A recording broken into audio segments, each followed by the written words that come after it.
Before we get underway with today's podcast, a quick word about our sponsor, PropTex. What do the most engaging real estate listings in the world look like? Well, PropTex gets it pretty close. PropTex is a leading provider of the gadgets and tools Portal needs to keep users on site and engaged with the next home of their dreams. Head to PropTex with 2x's.com or email Stefan, Stefan @proptex.com. Now, on to today's interview with Courtney Bugeja, recent Pitch Club winner at Bangkok 2025. Enjoy.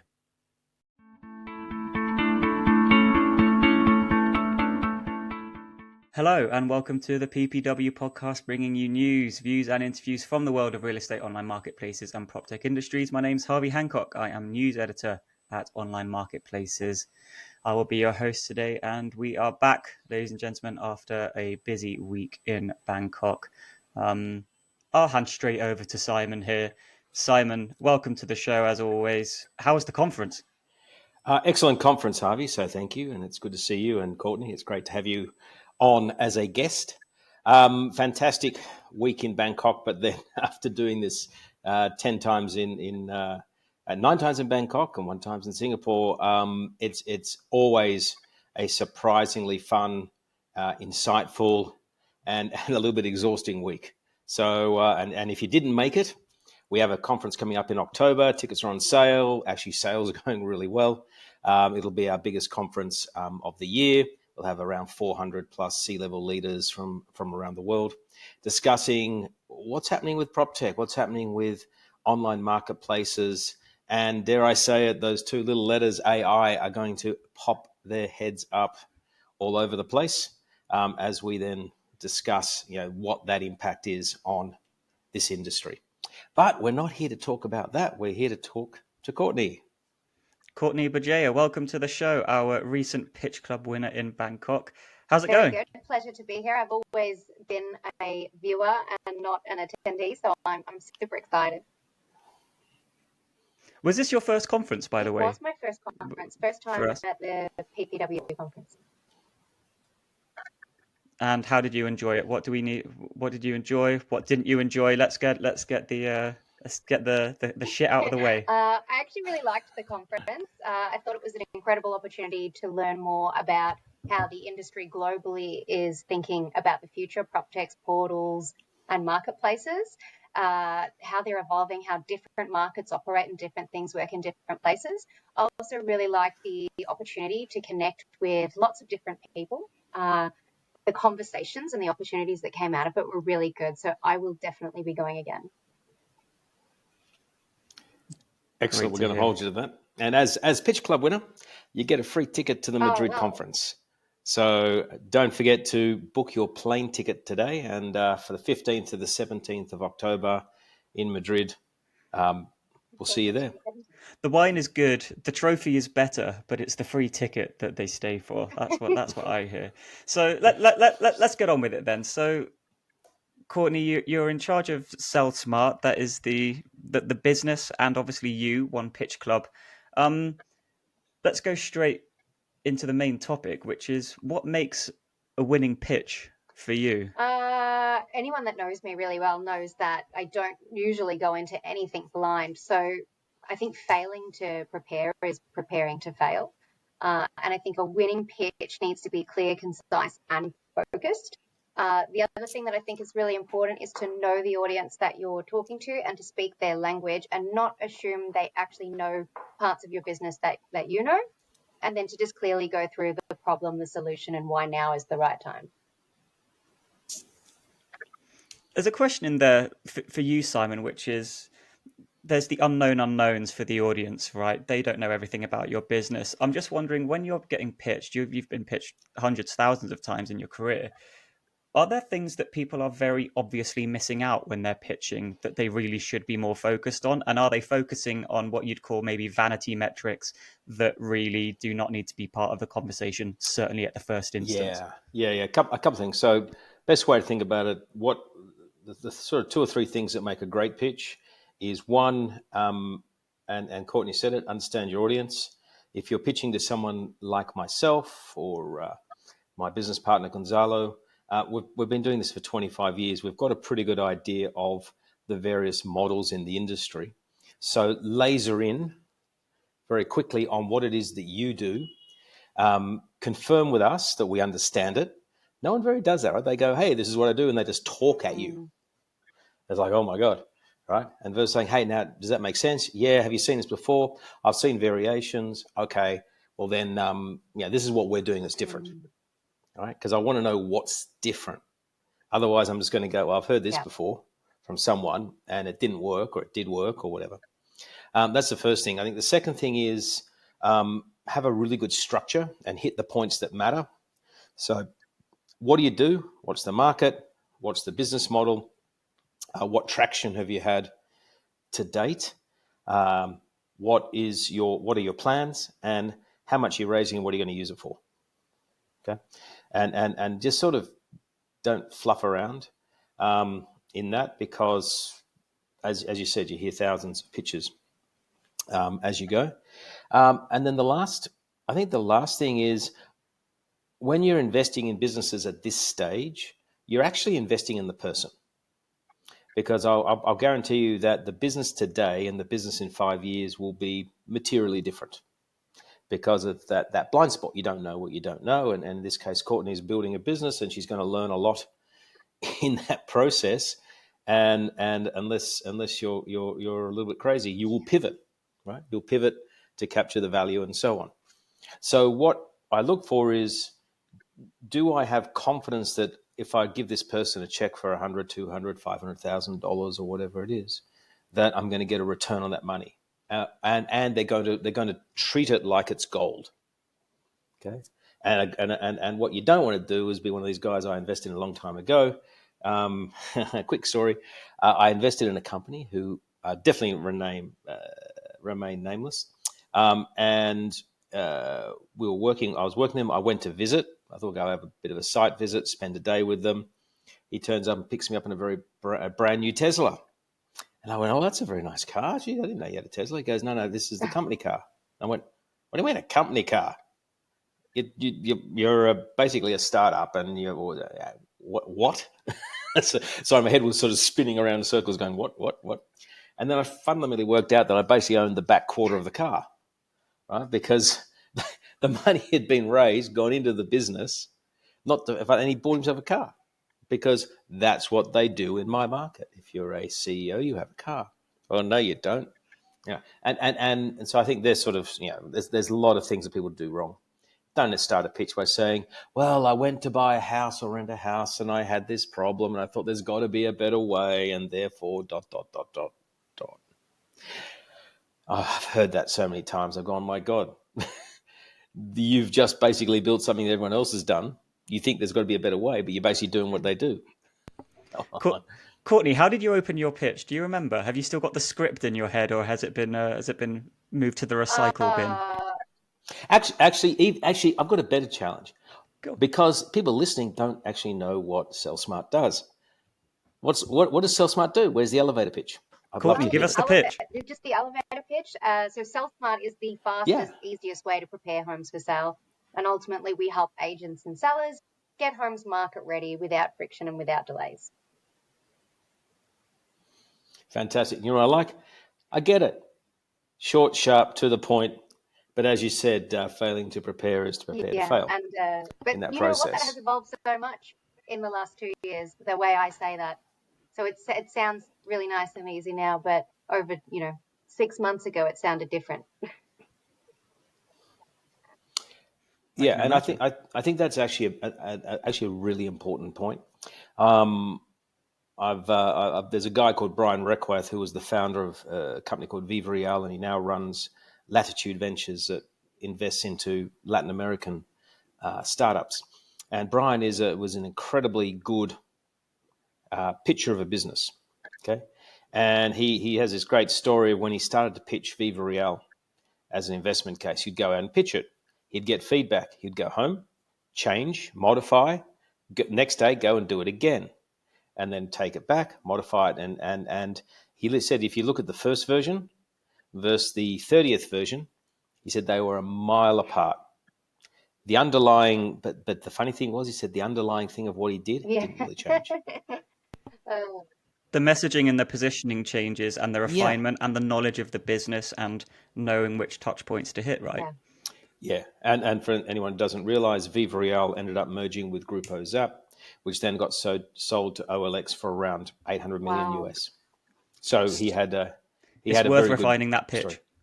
Yeah, absolutely. He knew what he wanted to do and ended up achieving that outcome over a 10 to 12 year period. I also find that. So let's go. No, please go ahead. You're the guest, Courtney, so you can speak whenever you want. I also find that, we're selling into real estate. So you've got CEOs and you've got directors and then you've got agents on the ground. And that dialogue is different to all of those different levels. Yep. So let's go a little bit deeper into what SellSmart does. All right, you gave the elevator pitch, but maybe could you expand a bit more on it? So give me an idea of, if I'm a real estate agent or someone operating in the industry, what do I use the product for? So when you're out doing appraisals, you're often meeting vendors who are at the stage where they're thinking of selling and they need to prepare. They're looking for advice and they're often going to an agent. What would normally happen is that a home seller would need to go out and engage trades and services, get quotes, wait for site visits, follow them all up, and then figure out whether they're going to do that, if they can afford to do that. So it's very fragmented, and often it takes time, like months generally, to get prepared. What we've done now is we've built a tool for agents to be able to walk into a living room and tell a vendor, whatever you need now and throughout your sales journey, we can deliver multiple quotes for you with one site visit in 24 hours. Right. So is this virtual staging with a booking engine on the back end? Is it virtual staging with a booking engine on the back end? Not really, no. But I guess you could say it's similar. So it's a marketplace that we've built, all task-based, because that is how agents speak. They walk in and they say, you need to paint that wall or trim those hedges, right? So an agent or a vendor can go through that process and click on anything that they need, book in a scan of their property. So a Matterport scanning technician comes out and scans their property, internal and external, within 45 minutes. And then all of the trades can virtually walk through and remote quote. Yep. Right. So I walk into a room, I look around. You need a Matterport technician, or can you scan the room yourself? Technology is not quite there yet for you to be able to scan the room yourself. So we do send someone out, but how we offset the cost of that is the Matterport scan also produces the 2D listing floor plan, site plan. Right. So I then have the Matterport upload. It matches against all the property details. I, as the agent, go through. I want to fix the wall, the floor, whatever. That then gets automatically quoted? It gets sent out automatically to all of the trades. So if you want 3 quotes for everything, all of them get notified that the scan has been unlocked for them to view.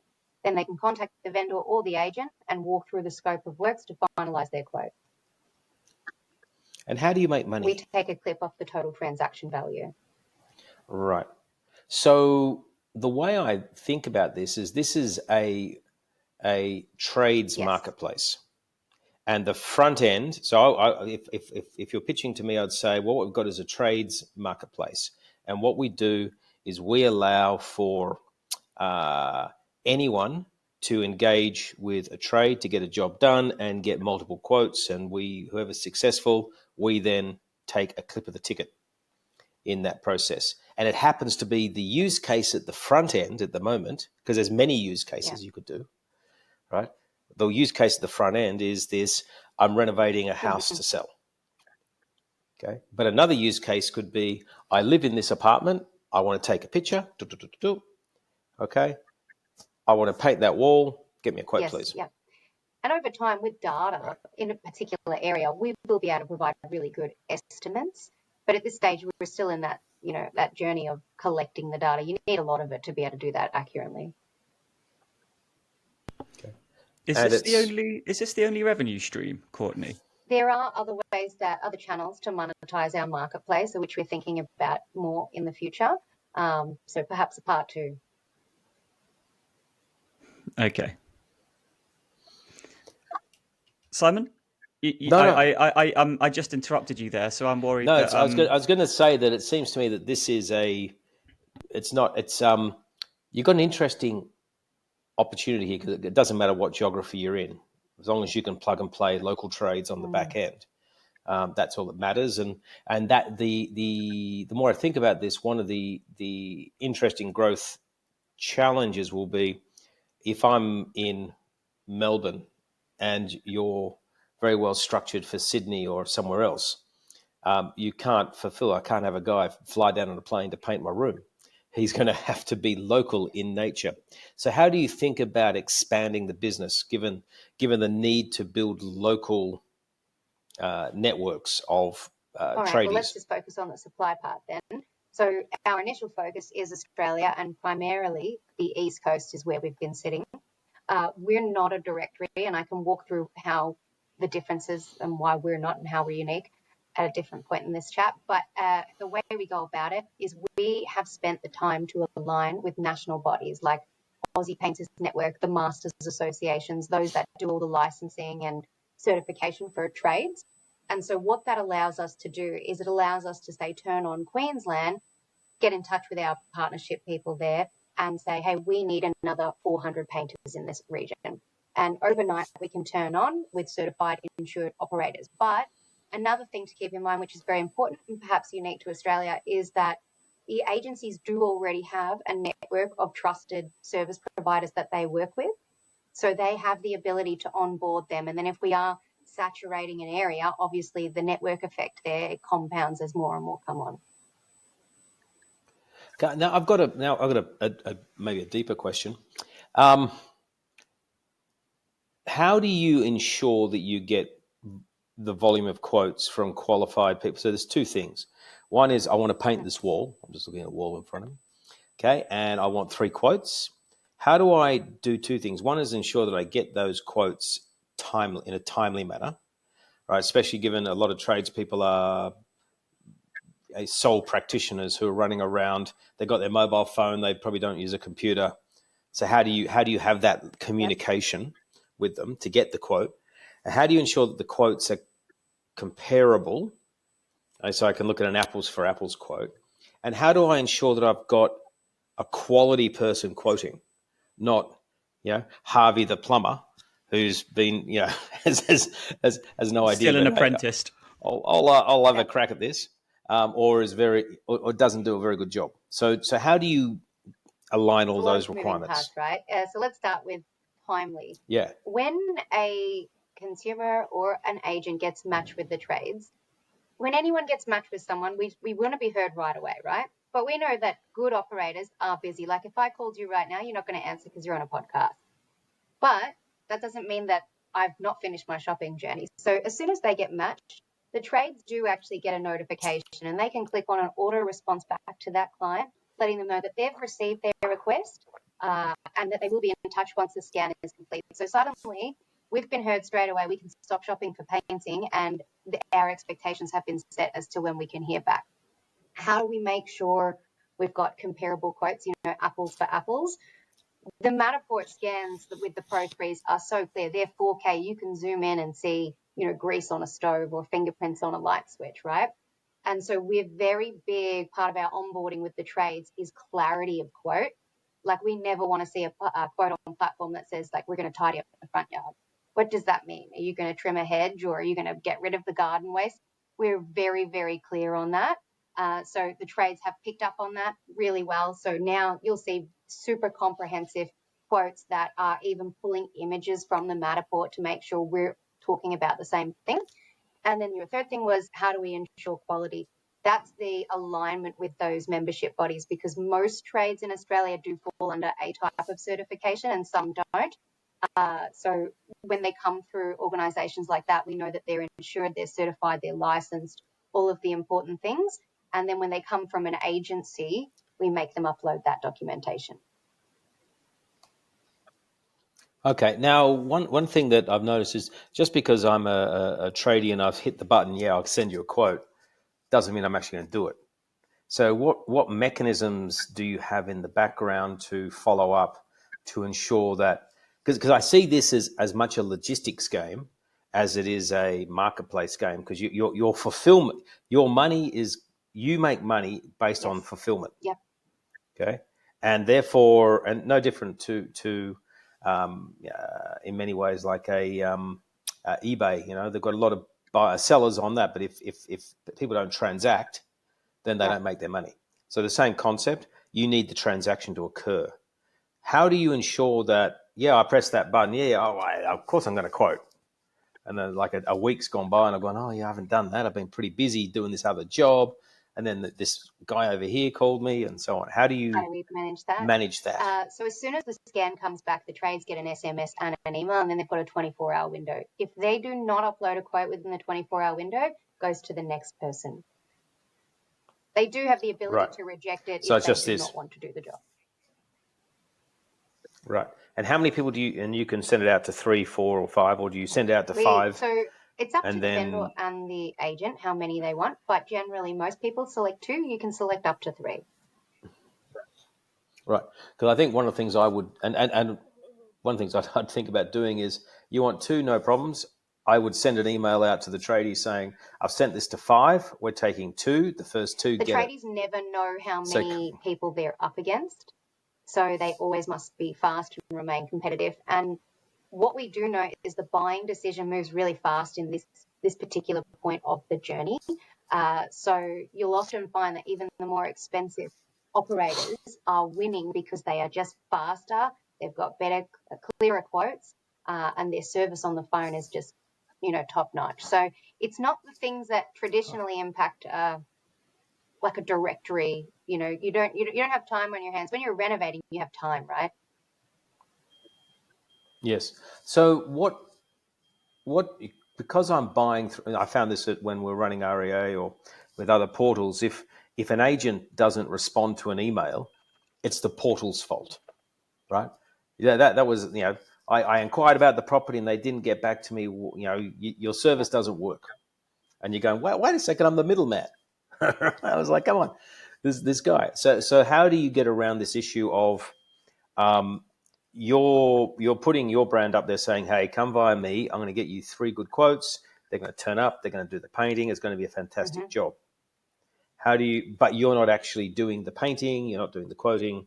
You're just doing the finding, the invoicing, and taking a commission, I assume, on the way through. How do you structure all that? So behind the scenes, we do a lot of gamification with the suppliers. So similar to, say, what a supermarket would do with stock on their shelves, how it moves and what price point it goes at. But when it comes to the trades, what we're looking at is how quickly they respond, what are their reviews, how clear are their quotes, how competitive is their pricing, what are they normally bundled with. So we're looking at all these metrics in the background which determine, who is our higher performing trade.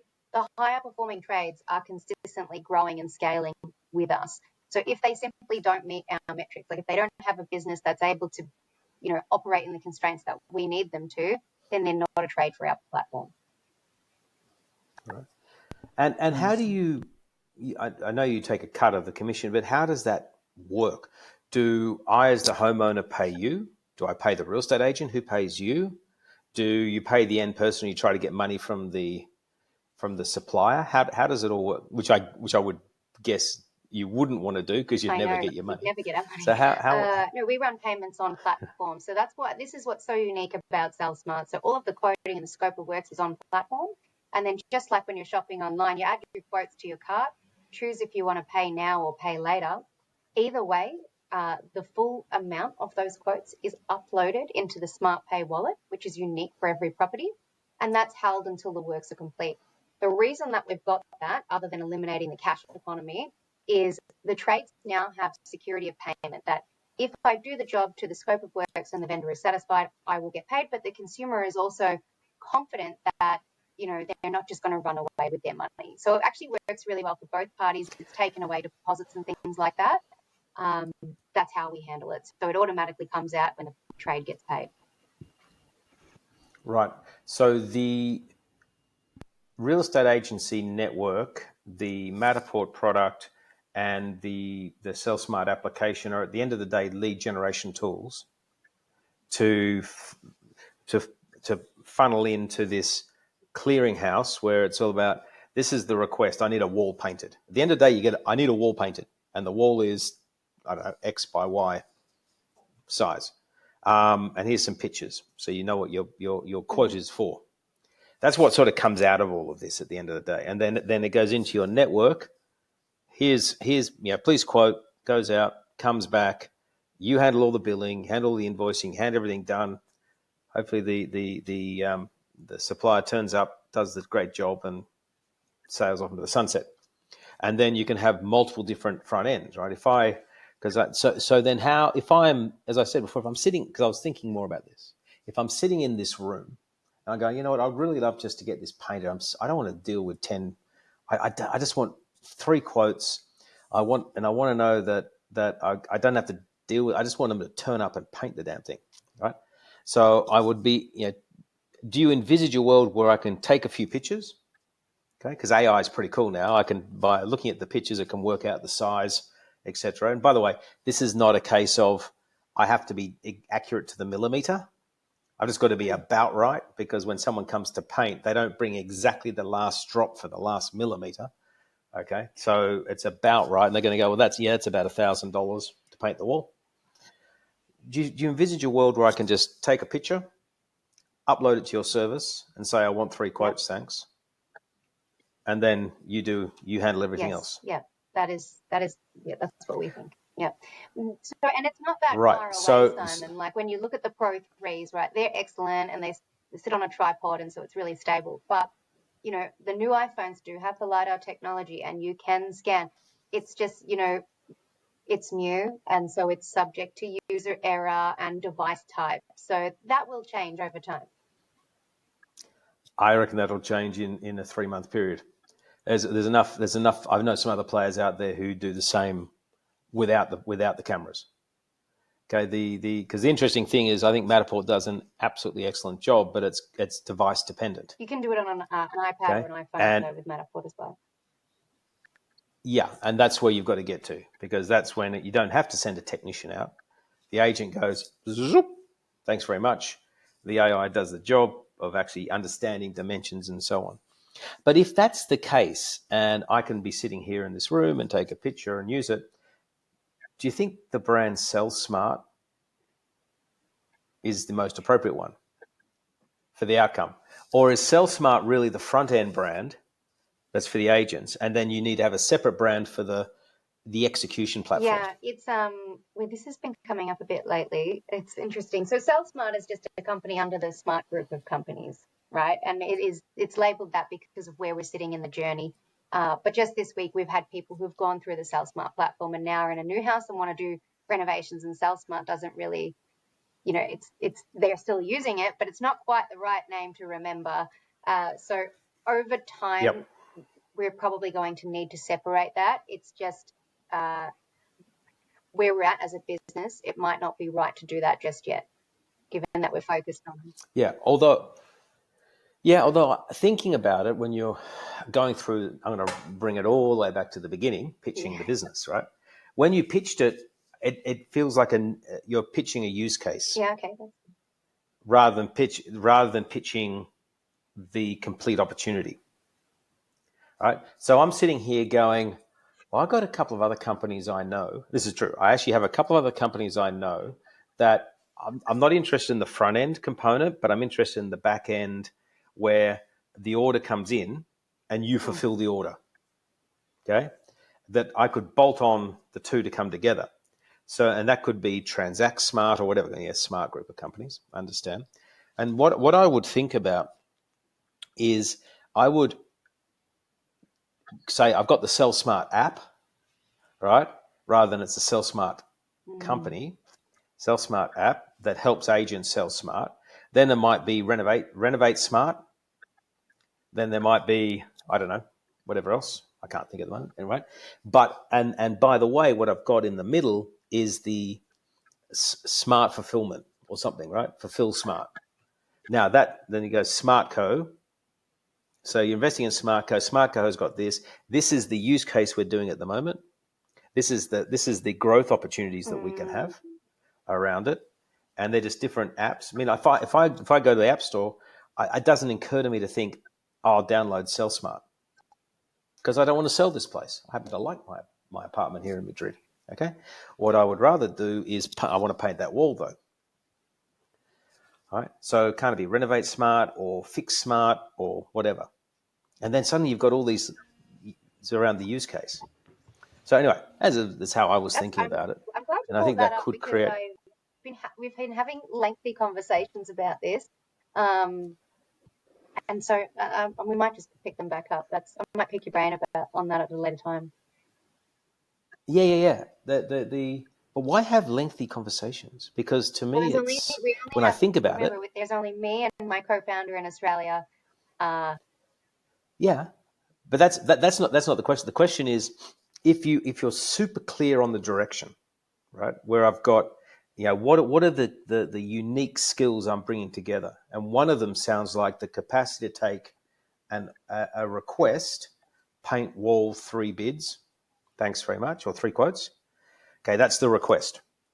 Okay, and you've got the capacity to fulfill. Then the question is, what else can you do around that?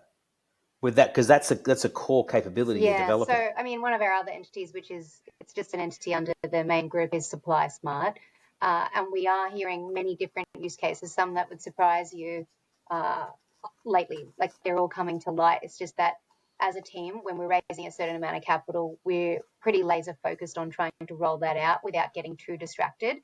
So we try and go about quantifying, the time and energy and effort that needs to go in commercializing one of those channels versus trying to get an immediate outcome over here. Absolutely. Yep. Which brings us on to investment, right? So could you just give us, let's zoom out a bit, Courtney. So where are you in your growth journey? Is that, are you still on the hockey stick flying up, or are you starting to plateau, or where are you? And then how are you seeing investment as part of that next, that bit of rocket fuel to take you to the next level? I think the last 6 months for us has been really interesting.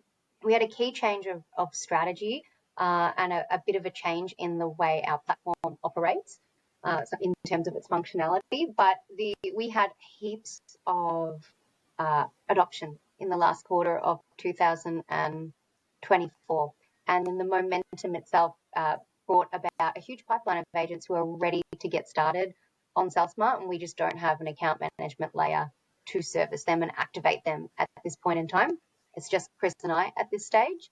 So we're raising capital now to bring on that account management layer, activate the pipeline of agents that we've got a yes from, and work our way up the East Coast with them. So all we're raising for is to complement what Chris and I have already been doing. We've figured out how much time, energy, and effort is required to bring an agency up to the amount of revenue that we're happy with at this stage.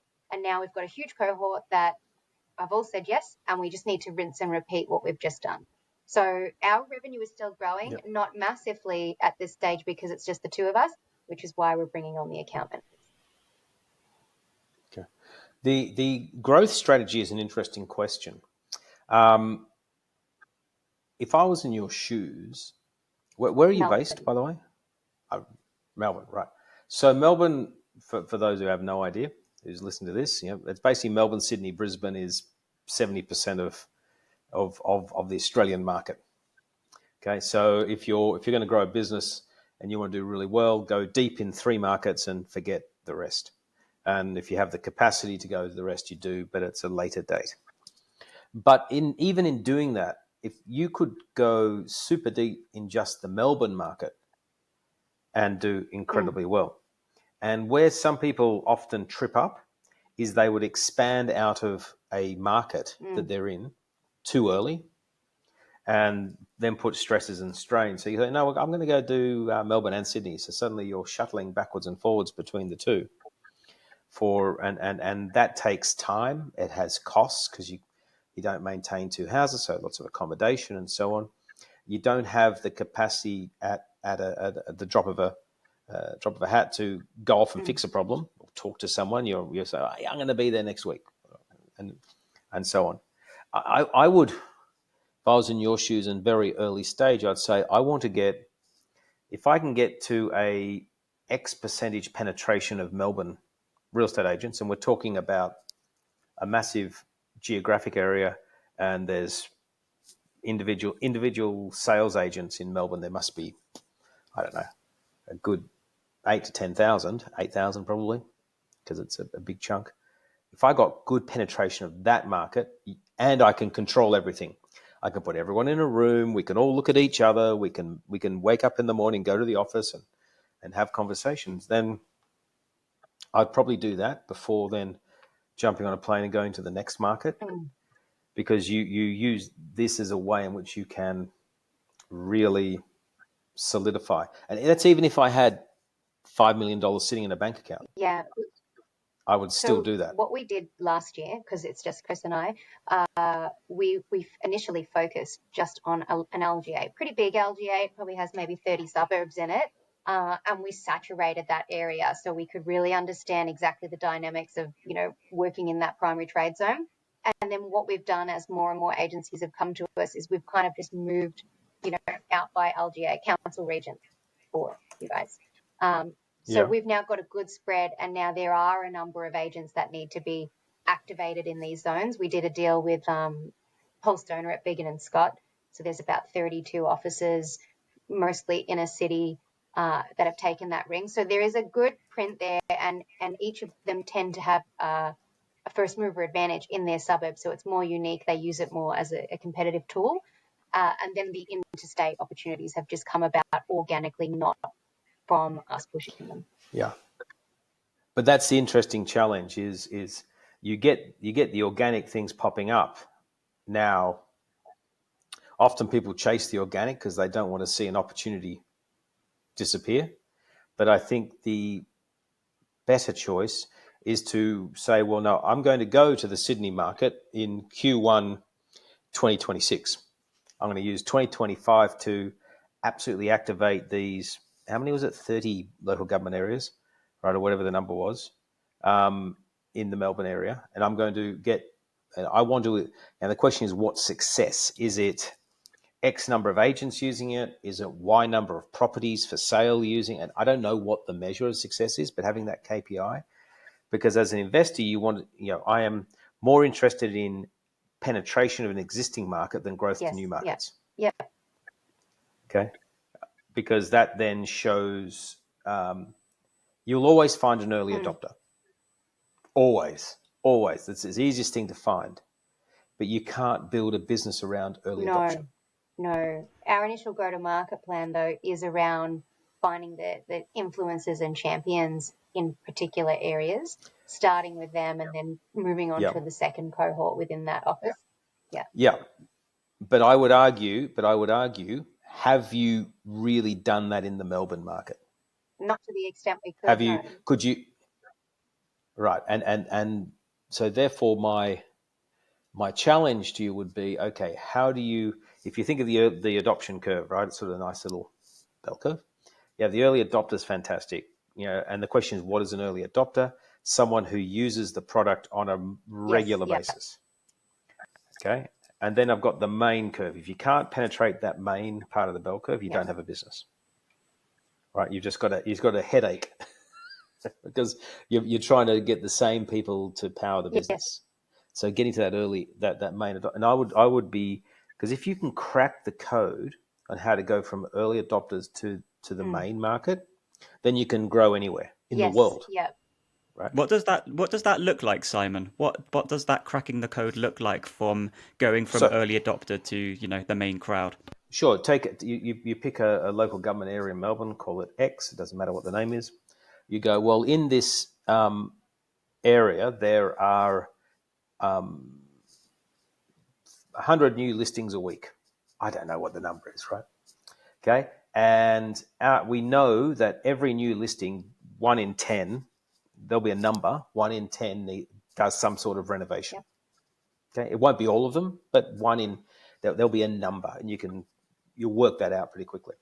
And you say, well, what penetration to me is that instead of agencies using it, I want to make sure that if there are 100 new listings a week in a market, I'm getting 10 new bookings every week, which means I've reached my penetration.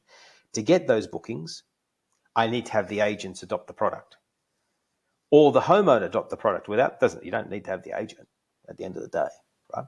And so it's like, how do you then become known in that area, known in the region, that if you're going to sell your home and you want to maximize the value that you get, do a bit of renovation. Don't know how much that's going to cost? Use this service. We'll get you some quotes. So you can work out that you can improve, paint the wall, renovate the whatever, the kitchen, and it's going to cost you $5,000, $10,000, whatever the number is.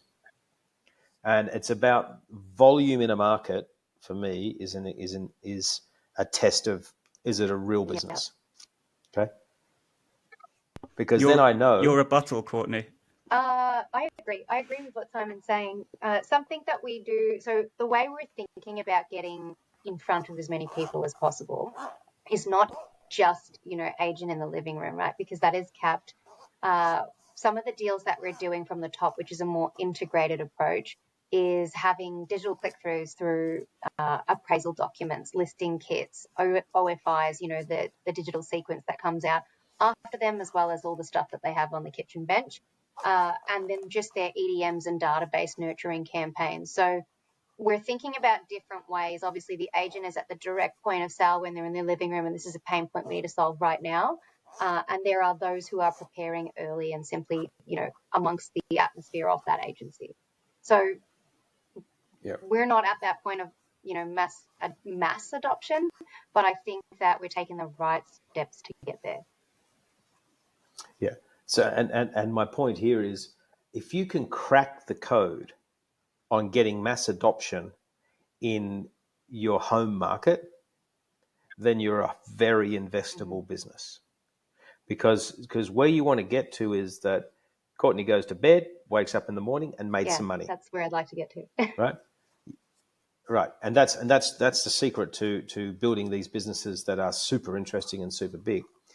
Does it pass the sniff test in that, well, this is an interesting concept. I can see how it works. I can see their role. I can see they're going to share in the value created.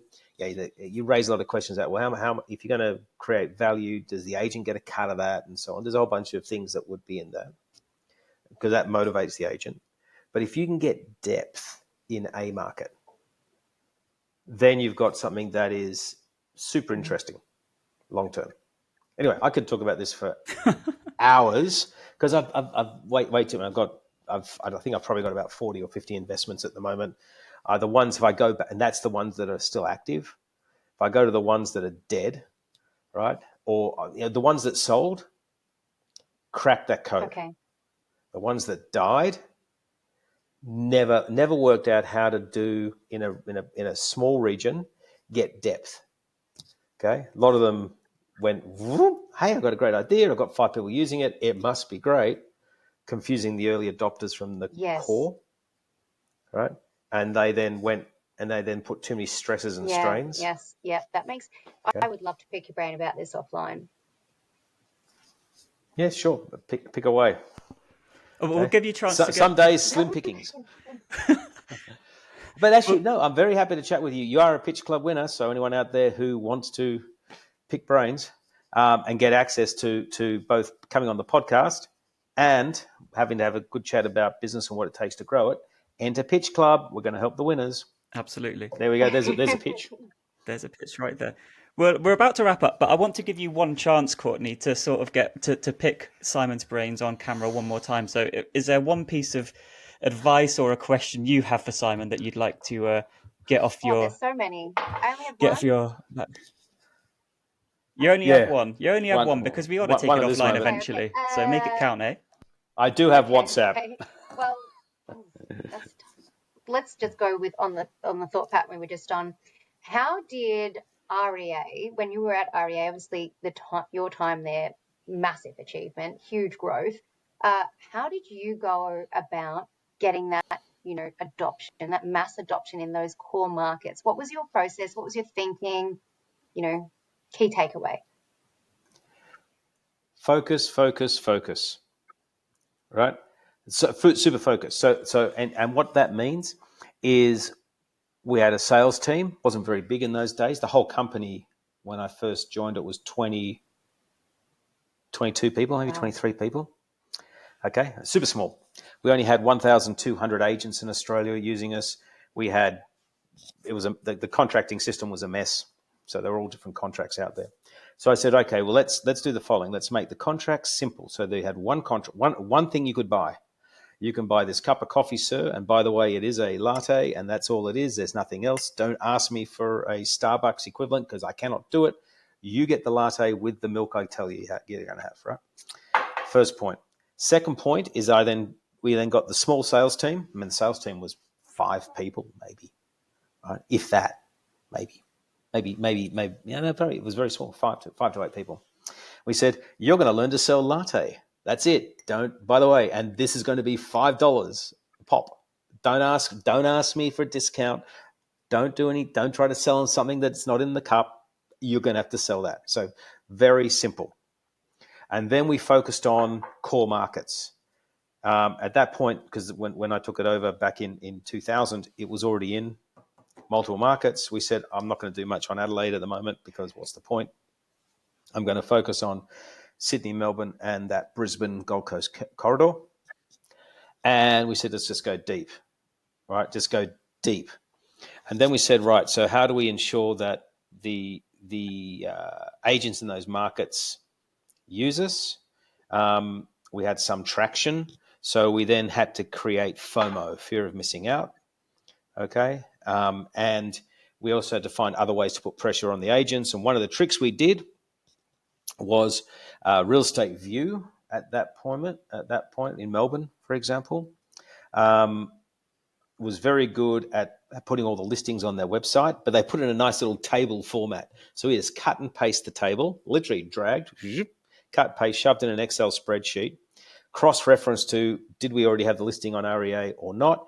If we didn't, we wrote a letter, like literally a physical letter, produced and put it in the post to the person who owned the house and said, you're not advertising your home on Victoria's, because they don't care about the rest of Australia, Victoria's largest property portal.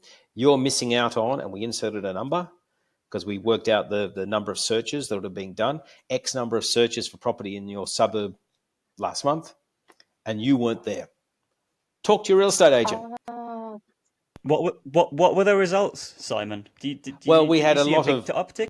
Absolutely, because what does a real estate agent fear more than anything else? And that's a very annoyed home seller. Because the home seller is the one who's giving you money, right? You're getting your 2% of the commission. So we did that, and it was very, very successful. So you have to find that trigger point.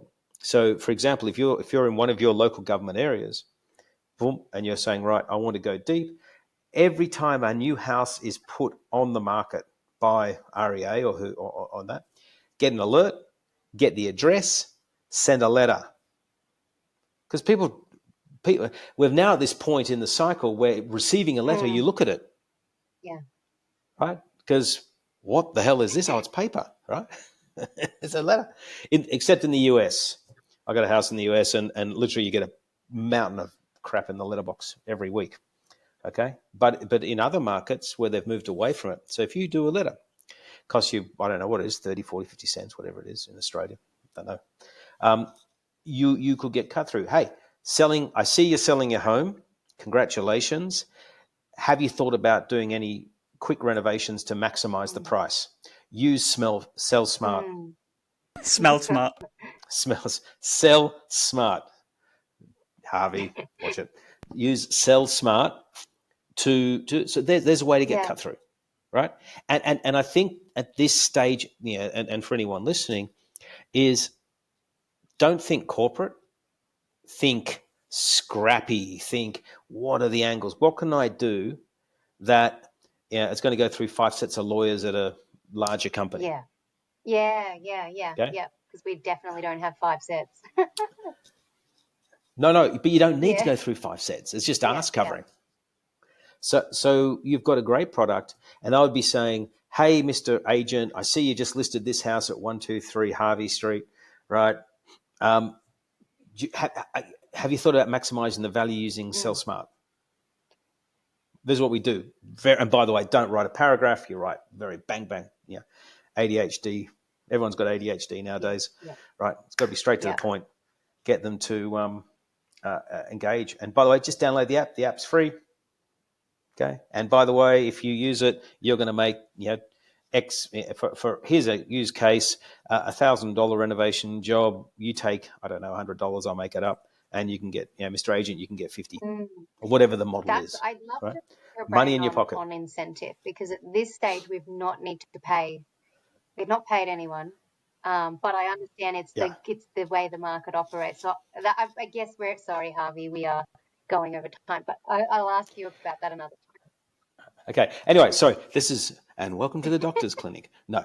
Anyway, so I think there are lots of things you can do with this sort of business that's all around being edgy, innovative, doing something a little different. You're never going to be able to compete with people with mega deep pockets, okay, who can go and run a TV campaign or whatever to create awareness.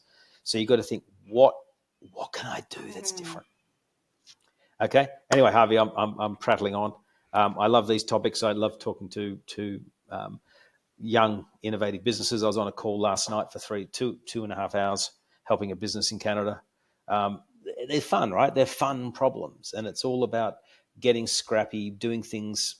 I think people forget that this is not a big, large corporate game running big TV ads and having a team of 20 in marketing. This is a game of being scrappy and becoming, as long as you make yourself super useful to an agent, easy to use, and you're going to help them make a bit of extra change, sign me up. It's a winning formula. Yep. Anyway, Harvey, we should probably wrap up. But honestly, it's great to see Simon getting so excited, Courtney. It's What are you implying that I'm not? Right, then we'll get out of here, and we will definitely see you in Madrid, Courtney. That much is for certain. I'm sure this conversation will continue long after we hang up. But until next time, ladies and gentlemen, it is goodbye from Courtney Bugeja. Thank you. Bye, guys. Thank you. It is goodbye from Simon Baker. So excitable. Yes. Yes. Thanks, Harvey. And it's goodbye from him. And it's going to be goodbye from me. Thanks for watching, everybody, and we'll see you on the next one. Bye-bye.